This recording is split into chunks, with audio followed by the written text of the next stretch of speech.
জাহান্নামে পতিত হওয়ার পর মানুষ প্রথমেই যে যন্ত্রণা অনুভব করবে তা হলো ক্ষুধা আর তৃষ্ণা। এই ক্ষুধা এমন নয় যা দুনিয়ার ক্ষুধার মতো সহ্য করা যায়, এটি অবিরাম ক্ষুধা, হাড় পর্যন্ত পোড়ানো ক্ষুধা। তারা চিৎকার করবে, হে ফেরেশতারা, আমাদের খাবার দাও, আমরা তৃষ্ণায় মারা যাচ্ছি, পানি দাও। কিন্তু এত যন্ত্রণার পরেও তাদের মৃত্যু নেই, তাই তৃষ্ণাও শেষ হবে না। আল্লাহ তাআলা বলেছেন, জাক্কুম বৃক্ষ হবে পাপীদের খাদ্য, তা হবে গলিত তামার মতো, যা পাকস্থলিতে ফুটতে থাকবে। জাক্কুম গাছ জাহান্নামের তলদেশ থেকে জন্ম নেয়, তার শাখা প্রশাখা আগুন দিয়ে তৈরি। এর ফল দেখতে হবে শয়তানের মাথার মতো, ভয়ঙ্কর, বিষাক্ত ও কাঁটাযুক্ত। যখন জাহান্নামীরা ক্ষুধায় ছটফট করে এই ফল খাবে, তখন সেই ফল তাদের অন্ত্র ও গলা ছিঁড়ে প্রবাহিত হবে, তাদের মুখ থেকে রক্ত ঝরবে, শরীর কেটে যাবে ভেতর থেকে। তারপরও ফেরেশতারা বলবে, খাও, এটাই তোমাদের জন্য নির্দিষ্ট খাবার। দুনিয়ায় তোমরা ভোগ বিলাস করেছো, আজ এই হলো তার ফল। তৃষ্ণায় তারা কাঁদবে, গলা শুকিয়ে যাবে, ঠোঁট ফেটে যাবে।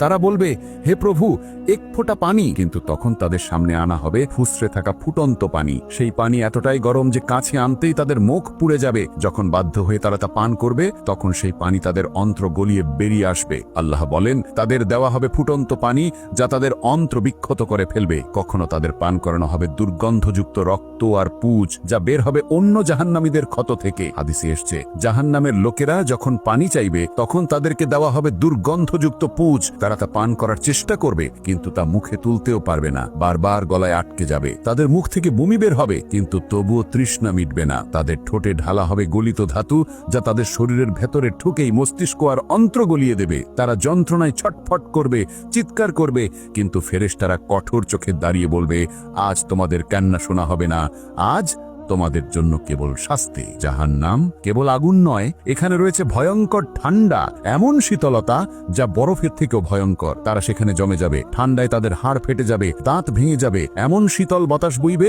যে মনে হবে শরীর কেটে যাচ্ছে ছড়ির মতো। আল্লাহর রাসূল বলেছেন, জাহান্নামে থাকবে দুই ধরনের শাস্তি, তপ্ত আগুন আর হিমশীতল ঠান্ডা। উভয়ই হবে অসহনীয় যন্ত্রণা। কখনো তাদের ফেলা হবে আগুনের নদীতে, কখনো ধাক্কা দেওয়া হবে বরফের উপত্যকায়, কখনো তাদের ঘুম ভাঙবে ফুটন্ত পানির ধাক্কায়, কখনো আবার জমে যাবে শীতের ঝড়ে, যেখানে শ্বাসও নেওয়া যাবে না। তাদের প্রতিটি মুহূর্ত হবে ভয়ঙ্কর। ক্ষুধা মেটাবে জাক্কুম, তৃষ্ণা নেবাবে ফুটন্ত পানি, আর শরীরের হাড় ভাঙবে জমহারিরের হিমশীতল শীতলতা। প্রিয় বন্ধু, আপনি এই পর্যন্ত ভিডিওটি দেখেছেন, এই ভীতিকর দৃশ্যগুলো দেখেছেন, এই ভয়াবহ শাস্তিগুলো শুনেছেন।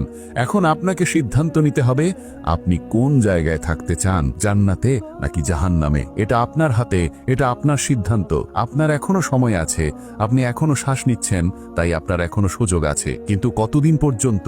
আজ রাত পর্যন্ত, নাকি আগামীকাল পর্যন্ত, নাকি পরের সপ্তাহ পর্যন্ত? কেউ জানে না, শুধু আল্লাহ জানেন। সিংহা যে কোনো মুহূর্তে ফু দেওয়া যেতে পারে, যে কোনো শ্বাসে, যে কোনো সেকেন্ডে। ইসরাফিল আলাইহিস সালাম অপেক্ষা করছেন আল্লাহর আদেশের জন্য। বন্ধুরা, জাহান্নামের আগুন বাস্তব, এটি কোনো মন গড়া গল্প নয়, বরং এটি আল্লাহর বাণী। আজ তোমার হাতে সময় আছে, নামাজ পড়ো, তওবা করো, আল্লাহর দিকে ফেরো, কারণ কাল হয়তো দেরি হয়ে যাবে, আর তখন চিরকালীন আগুন ছাড়া আপনার কোনো আশ্রয় থাকবে না। এখনো বলছেন, পরে করব, পরে সালাত পড়ব, পরে তওবা করব, পরে নিজেকে ঠিক করব। কিন্তু সেই পরে যদি আর কখনো না আসে, যদি আজ রাতেই হয় আপনার শেষ রাত, আপনি কি প্রস্তুত? সত্যিই কি প্রস্তুত?